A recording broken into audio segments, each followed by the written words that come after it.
নমস্কার প্রিয় দর্শক, দেখতে পাচ্ছেন আজকে আমাদের সঙ্গে হাজির রয়েছেন ভয়েস অনির্বাণ, তার কর্ণধার, সাংবাদিক বলা যেতে পারে। নমস্কার অনির্বাণ দা। আজকে আমন্ত্রণ জানিয়েছিলাম ওনাকে, ওনার সঙ্গে কিছু কথাবার্তা, বর্তমান যা অবস্থা রয়েছে এই মুহূর্তে রাজ্যের রাজনৈতিক পরিস্থিতি, এখন তো মূলত যা কিছু হচ্ছে সব তো ভোট নিয়েই, যেহেতু নির্বাচন, বিধানসভা নির্বাচন আসন্ন। এই নির্বাচনে কোন দিকে এগোচ্ছে আমাদের রাজ্য, কি মনে হচ্ছে আপনার? এবারের নির্বাচনটা বিগত সমস্ত নির্বাচনের থেকে একটু পৃথক বলে আমার মনে হচ্ছে। কারণ প্রথমত হচ্ছে যে এইবারে এসআইআর একটা নতুন ভূমিকা নিয়েছে। 2004 সালে একবার এসআইআর হয়েছিল, 28 লক্ষ নাম বাদ দিয়েছিল। ঠিক। কিন্তু এবারের যে এসআইআর, সেই এসআইআরটাই কিন্তু এখনো পর্যন্ত, মানে আমি বলছি ফিজিক্যাল ডিসক্রিপেন্সি থেকে শুরু করে অ্যাডজুডিকেশন নিয়ে প্রায় 75 লক্ষ নাম এখনো পর্যন্ত বাদ গেছে। ঠিক। এবং এই যে ফিজিক্যাল ডিসক্রিপেন্সি বলুন বা অ্যাডজুডিকেশন বলুন, এটা কিন্তু পুরোপুরি নাগপুরের একটা স্ক্রিপ্ট। সেই স্ক্রিপ্ট অনুযায়ী অভিনয় করছেন জ্ঞানেশ কুমার, আমাদের যিনি নির্বাচন কমিশনার। তো অমিত শাহ, আপনার মনে আছে যে এখানে এসে একবার বলেছিলেন, তখন এসআইআরটা শুরু হবে যে এসআইআরটা যেটা হচ্ছে সেটা নাকি প্রথমে ডিটেকশন, তারপরে ডিলিট, তারপরে ডিপোর্ট, অর্থাৎ ঘুরিয়ে একটা এনআরসি করার চিন্তা ভাবনা, মানে যেটা সরাসরি করতে পারছিল না সেটা ঘুরিয়ে। এবং একটা বিরাট অংশের মানুষকে, আমি বলছি না যারা মৃত তারা তো বাদ যাবেই, যে মৃত ভোটার থাকলে তৃণমূল তাদের হয়ে ফলস ভোটগুলো দেয়, এতদিন যা দিয়েছে সেগুলো বাদ যায়। যে ভোটারদের একাধিক জায়গায় নাম, সেগুলো দরকার হলে একটা জায়গায় আসুক, আমার সেগুলো নিয়ে বক্তব্য নেই। কিন্তু এবারের এসআইআরটা করে প্রথমত মমতা ব্যানার্জি মদত করেছে এই কেন্দ্রীয় সরকারকে, শুধু মানুষকে হয়রানি করিয়েছে হিয়ারিং এর নাম করে। কারণ রাজ্য সরকারের বিভিন্ন দপ্তরে, আপনি খোঁজ নিয়ে দেখবেন, রাজ্য সরকারের বিভিন্ন দপ্তরে কিন্তু আইপ্যাকের লোকেরা বসে আছে। ঠিক। এবং এই প্রথমে তো মুখ্যমন্ত্রী বলেছিলেন এসআইআর হতে দেবো না, উনি এরকম বলেন, হুঙ্কার দেন, যেমন বলেছিলেন ওয়াক অফ নিয়ে আন্দোলন করলে আমার থেকে কেউ খারাপ হবে না, আমি ওয়াক অফ বিল পাস করতে দেবো না, সবই ওনাকে মানতে হয়েছে, শুধু ফুটেজ খাওয়ার চেষ্টা।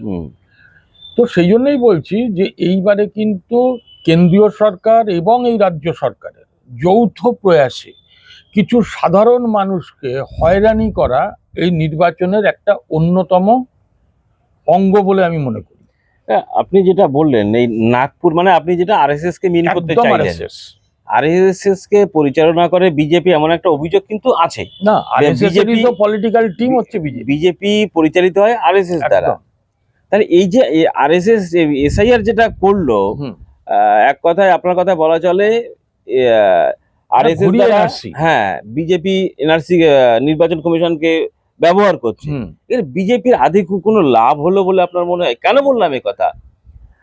আমি যে অঞ্চলে বসবাস করি, মূলত এই অঞ্চলটা কিন্তু খুব একটা মুসলিমের বাস অতটা নেই, এবং আমি দেখেছি এসআইআর এ নাম বাদ যাওয়া, সেক্ষেত্রে আপনি যদি একটু বাংলাদেশ, ভারত বাংলাদেশ যে সীমান্তবর্তী এলাকা যত বিধানসভা কেন্দ্রগুলো রয়েছে, একটা হিন্দুদের বড় প্রভাব রয়েছে, হিন্দু অধ্যুষিত এলাকা, এইখানে কিন্তু নাম বাদ গেছে হিন্দুদের। তাহলে এখানে বিজেপির স্বার্থ কিভাবে সুরক্ষিত? দেখুন, ব্যাপারটা হচ্ছে আপনি একটু খোঁজ নিয়ে দেখবেন আপনার অঞ্চলে যে উচ্চবিত্ত বা মধ্যবিত্ত হিন্দুদের নাম কিন্তু কম বাদ গেছে।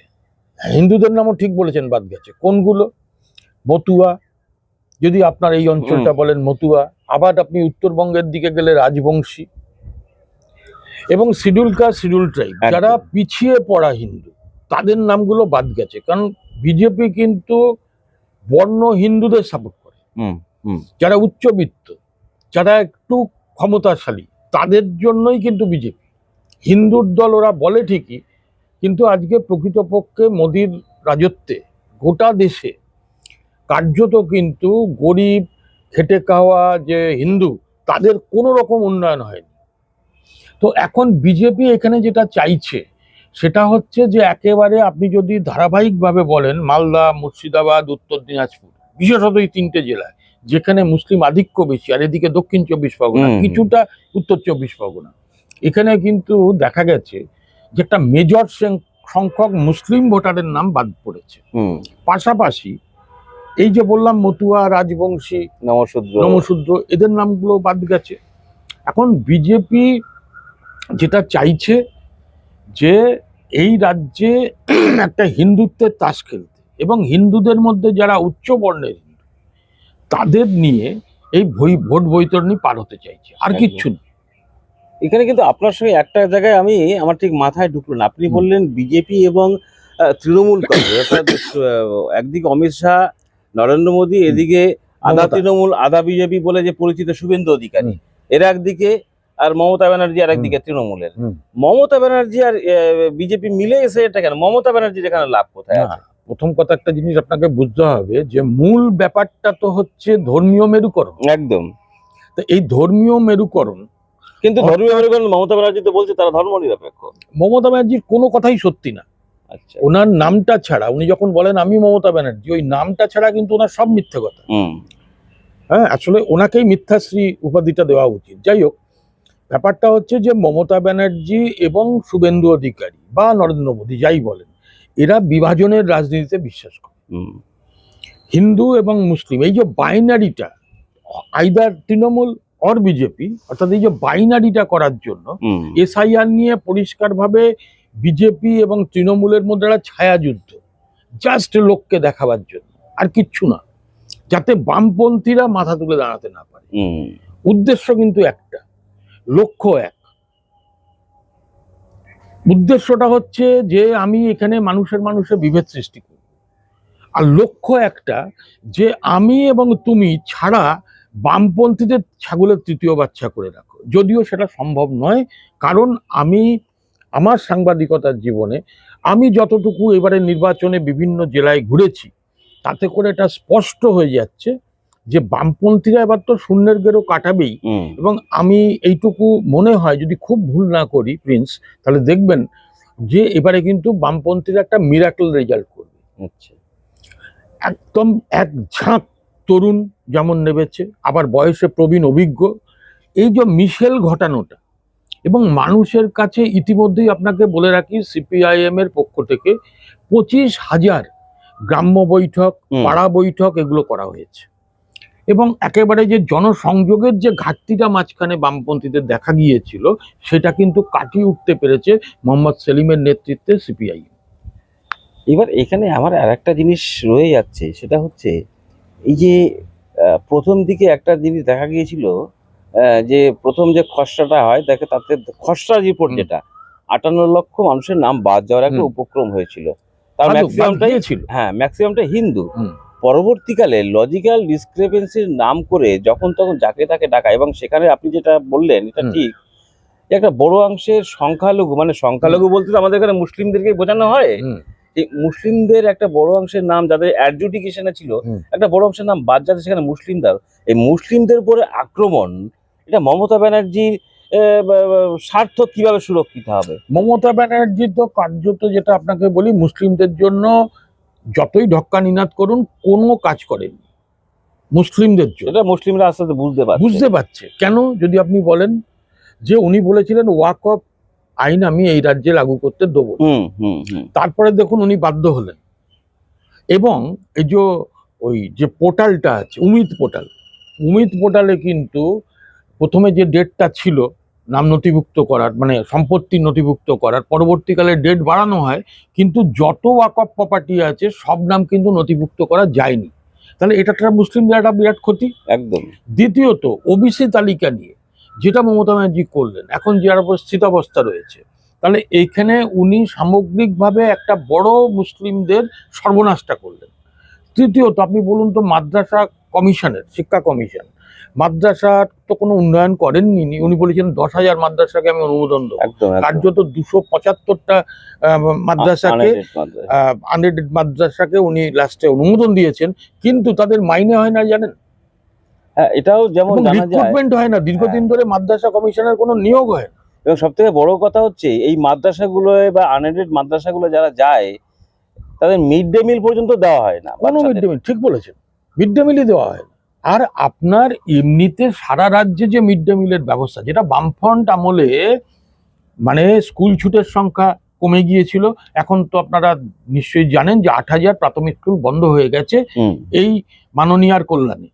তারপরে দেখুন এই মিড ডে মিল যেগুলো সাধারণ স্কুলে দেওয়া হয়, ইন জেনারেল, আমি মাদ্রাসার কথা বলছি না, ইন জেনারেল, মাদ্রাসা তো দেওয়াই হয় না, ইন জেনারেল যে স্কুলগুলোয় দেওয়া হয়, আপনি ভাবতে পারেন মানে সেখানে একটা করে শুধু ডিম দিয়ে তাদের ছেড়ে দেওয়া হচ্ছে, এরকম আমাদের কাছে চিত্র আছে। আপনি ভাবতে পারেন যে আজকে একটা প্রাথমিক স্কুলের চক ডাস্টার কেনার পয়সা নেই, কন্টিনজেন্সির পয়সা দিয়ে তারা কোনো মতে চালাচ্ছেন, স্কুল শিক্ষকরা নিজেদের পয়সা দিয়ে অ্যাটেন্ডেন্স রেজিস্টারের খাতা কিনছেন। আমার কাছে প্রমাণ আছে, আমি আপনার অন ক্যামেরা আপনার দর্শকদের সামনে বলছি, আমি চ্যালেঞ্জ নিয়ে বলছি। একটা স্কুল, সরকার অনুমোদিত স্কুল, সেই স্কুলে যে ছাত্রছাত্রীরা আসে তাদের রোল কল করার যে খাতাগুলো, সেই খাতাগুলো অবধি হেডমাস্টার বা টিচারদের পয়সা দিয়ে কিনতে হচ্ছে, সরকারের কোনো অর্থ সাহায্য তারা পাচ্ছে না। বেঞ্চি নেই, ছাদে চাং খসে পড়ছে, জল পড়ছে, কোনো রক্ষণাবেক্ষণ নেই, টাকা তো নেই, সব উৎসব আর ওই অনুদানে টাকা খরচ করছেন। না, এটা তো আপনার একটা জিনিস আমি বুঝলাম, কিন্তু আপনার একটা জায়গায় আমাকে একটু মানে বোঝার দরকার আছে। সেটা হচ্ছে আপনি বললেন এই মুহূর্তে একটা বাইনারি তো সেট করে নিয়েছে তৃণমূল এবং বিজেপি মিলে। আপনি প্রথমেই যেটা বললেন যে আমরা দুটো দল থাকবো আর মাঝখানে কেউ থাকবে না, তাহলে সেখানে দাঁড়িয়ে এই মুহূর্তে বামপন্থীরা শূন্য বিধানসভা লোকসভায়, সেখানে আপনি বলছেন একটা মিরাক্কেল ঘটতে পারে বামপন্থীদের পক্ষে। কোন রাস্তা দিয়ে একটা ভালো ফল করার রাস্তা তৈরি হচ্ছে বামেদের? একটু রাস্তাটা হচ্ছে এই কারণেই, সেটা হচ্ছে মানুষ 15 বছরে প্রথমত তৃণমূল রাজত্বে অতিষ্ঠ হয়ে গেছে একদম। মানে এখন একটাই, আপনি যেখানে যান সেখানে একটাই আওয়াজ শুনবেন, আগে এই আপদ যাক, কোট আনকোট আপদ, এই কথাটা কিন্তু ব্যবহৃত হচ্ছে। এইবারে আপনি বলতে পারেন যে বিজেপি, তাহলে এই 15 বছর আগে যে সরকারটা বামফ্রন্টের চলে গিয়েছিল, তারপরে 14 সালে যখন লোকসভায় মোদি গভর্নমেন্ট তৈরি হয়, তখন বামপন্থীদের একটা বড় অংশ ভেবেছিল যে তৃণমূলকে টাইট দিতে গেলে বিজেপি একমাত্র পারবে, যেহেতু সেন্ট্রালে আছে। মানে বামপন্থী সমর্থক যারা বামপন্থী ভোটার, বামপন্থী সমর্থক, তারা কিন্তু বিজেপিকে ভেবেছিল পরিত্রাতা, ভেবে বিজেপির দিকে চলে গিয়েছিল। কিন্তু আজকে ক্রমে ক্রমে যেটা দেখা যাচ্ছে, আপনি অভয় আন্দোলনটা বলুন তো, মানুষ একেবারে স্বতঃস্ফূর্তভাবে নেমেছিল, এই সরকারের বিরুদ্ধে ঘৃণাটাকে মানে একেবারে ছুড়ে দিয়েছিল, এবং মানুষ আশা করেছিল যে এইখানে সিবিআই তদন্ত করে প্রকৃত দোষীরা ধরা পড়বে। কিন্তু দেখা গেল যে সিবিআই এই আপনার তদন্তের নামে কার্যত প্রহসন করেছে।